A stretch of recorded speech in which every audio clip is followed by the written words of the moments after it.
안녕하세요. 대단한 부동산 꼰대들의 공견입니다. 안녕하세요, 이상수입니다. 꼰대님. 네, 반갑습니다. 아, 반갑네요. 네. 매일 보는데 또 반갑네요. 자, 요즘에 네. 방송에서도 요즘에 이제 상담 많이 하고 계시잖아요. 네, 그렇죠. 그리고 요즘에 인기가 막 3기 신도시가 네. 어우, 시장에서 난리예요. 제가 인기인 줄 알았어요.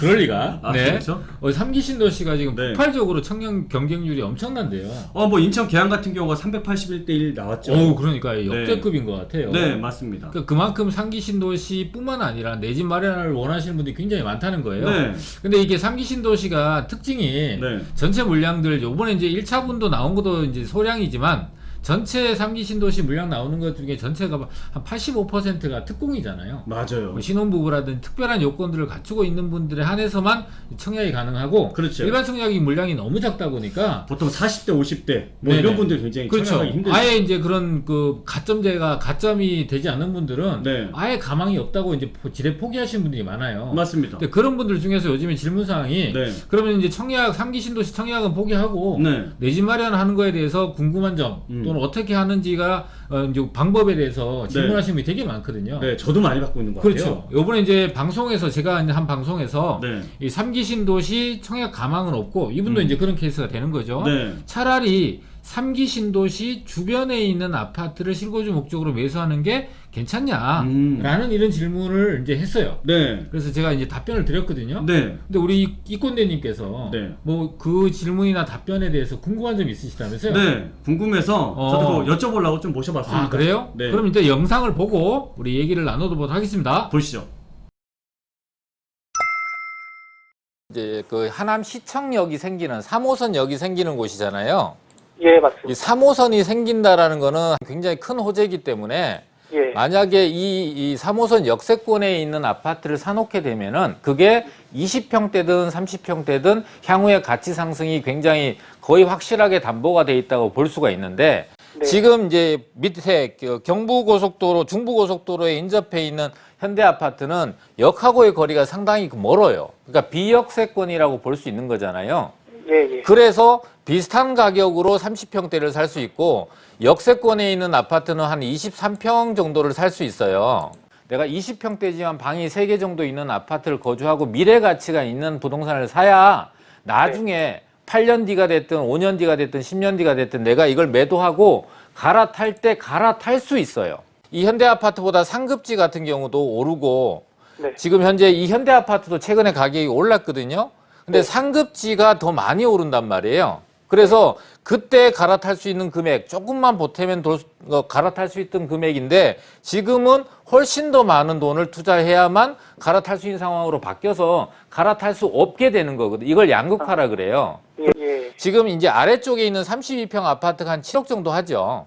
네, 맞습니다. 그리고 지금 역세권에 있는 20평대가 7억 정도 하잖아요. 예, 그럼 이 7억 원 정도 되는 가격이라면 하남의 요 3호선 역세권에 있는 20평대도 괜찮고요. 네, 네. 서울에 보면은 망우역이라고 있어요. 예, 중랑구에, 그쵸? 네. 망우역에 GTX가 들어설 거잖아요. 네. 600세대 정도 되는 20평대 방 3개짜리 아파트가 7억 정도 합니다. 영상을 잘 봤습니다. 네. 역시 뭐 젠틀하게 나오시네요. 잘생겼네요. 화면빨이 좋으신데요? 감사합니다. 웬일로 칭찬을. 아유, 아닙니다. 네네. 일단 뭐 보니까 두 가지 답변을 주셨네요. 네네. 하남 쪽에서 역세권으로 가든지 안 그러면 이제 망우역 쪽으로 가든지. 근데 저는 사실 하남 정도만 돼도 저는 충분하다라고 생각을 하거든요.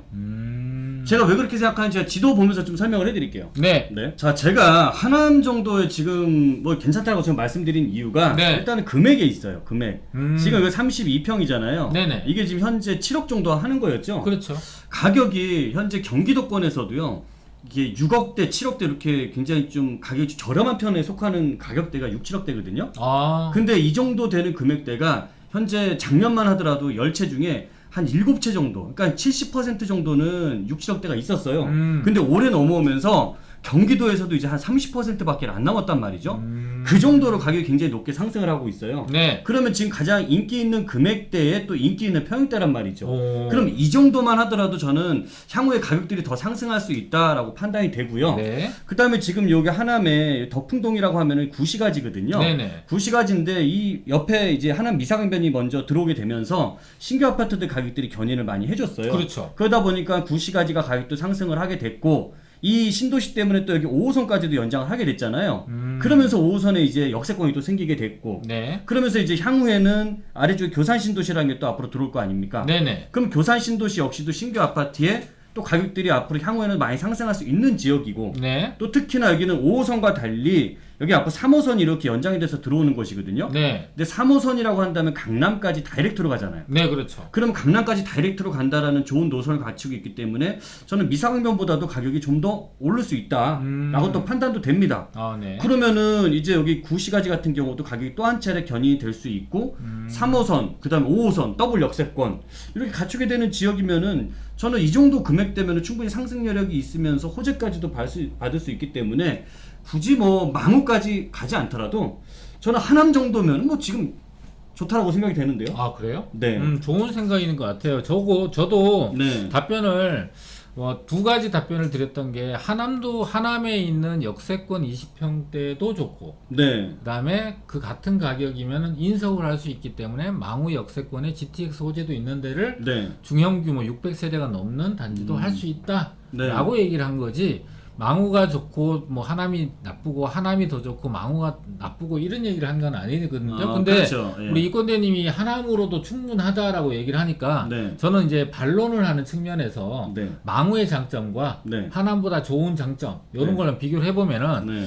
우리 이제 이권대님이 아까 서울 수도권 지역 서울이 아닌 수도권 지역에 7억 정도 되는 물건이 굉장히 적다 희소하다 맞습니다. 라고 했잖아요. 네. 그럼 서울은 네. 서울에 있는 역세권에 있는 7억짜리 아파트는 더 희소하지 않겠어요? 열채 중에 하나 남았죠. 그렇죠. 더 희소하단 말이야. 맞아요. 그러니까 같은 요건에 하남에 있는 7억보다 네. 서울에 있는 7억이 더 희소성이 높고 가격이 희소성이 높은 만큼 네. 가격이 오를 여력이 충분하다. 가격적인 측면에서 네. 대출도 9억까지 이제 풀어주게 되면서 그렇죠. 9억 이하의 주택들 같은 경우는 상승 여력이 충분히 더 높다라고 이제 시장에서 평가받고 있잖아요. 네, 맞습니다. 두 번째로는 이제 신도시는 없지만 네. 하남 상동하고 망우역을 중심으로 해서 재정비 촉진지구로 지정이 돼서 네. 거기에 백화점도 들어서고 여러 가지 편의시설들이 들어서거든요. 그렇죠. 근데 그동안에 이 망우동 일대나 이런 지역들은 서울 전체에서 보면은 투자성 면에서는 조금 소외받았군. 맞아요. 비인기 지역이죠. 그렇죠. 그런데 거기에 이제 대규모 호재, 특히나 GTX B 노선이잖아요. 네. GTX B 노선이 어디를 가냐 하면은 청량리를 가죠. 그렇죠. 그 다음에 어디로 가요? 서울역 용산. 용산으로 갑니다. 이제 떠오르는 새로운 샛별.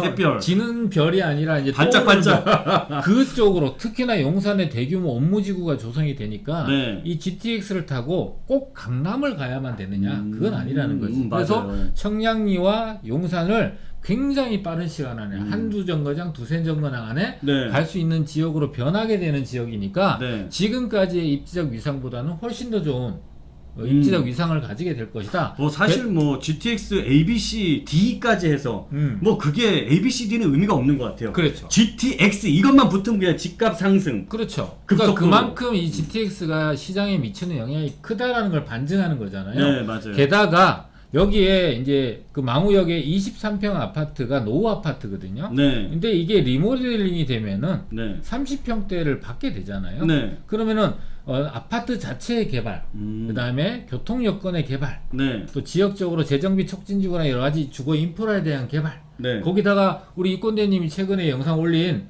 상봉 터미널 개발. 네, 터미널 개발. 이런 것까지 시너지가 같이 네. 어우러진다면 게다가 수도권에 계신 투자자분들의 로망이 네. 기대 희망이 뭐냐면 인서울이에요. 그렇죠? 맞습니다. 근데 이 기회에 예. 같은 가격으로 인서울을 할 수 있는 기회를 지금은 없겠잖아요. 네. 근데 상봉역에 이제 망우역에 GTX가 개통되고 아이고, 상봉 생겨버리네. 터미널이 개통되고 아이고, 나면은 그렇죠.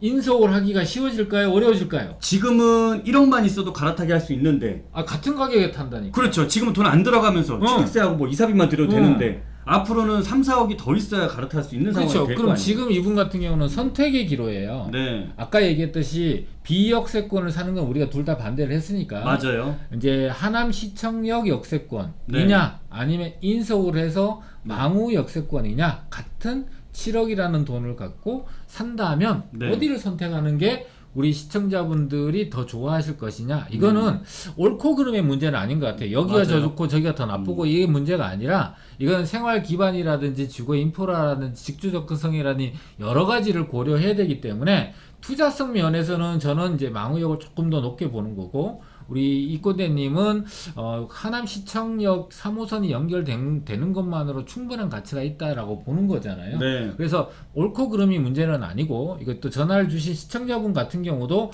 본인의 생활 기반이라든지 여러 가지 고려하셔서 제가 드리는 이제 두 가지 제안을 가지고 선택을 충분히 보다 좋은 선택을 하시라는 측면에서 이제 답변을 드렸던 거거든요. 이 영상을 보시는 우리 시청자분들도 옳고 그름을 얘기하기보다는 본인의 상황이라든지 내가 만약에 이런 상황이었다면 이런 선택을 할 거다라고 하는 부분에 대해서 참조되시는 그런 영상이라고 보면 좋을 것 같습니다. 좋아하실 것 같아요. 아, 그래요? 시청자분은 갈림길에 들어섰겠지만 네. 우리 지금 유튜브 구독자분들은 네. 두 가지의 좋은 팁을. TV 투자 지역이나 거주 목적의 지역을 아시게 된 거죠. 아, 그렇군요. 네. 네. 이 입장에 따라서 이게 보는 시각이 완전히 달라지네요. 맞아요, 네. 맞아요. 자, 오늘 영상은 여기까지 하고요. 저희 두 사람의 내용이 우리 시청자분들한테 뭐 부동산 선택하는데 이런 기준도 있구나라는 그런 도움이 되셨다고 하면은 구독, 좋아요, 알람 알람 설정까지 설정까지 해주시면 빵빵빵. 감사하겠습니다. 감사합니다.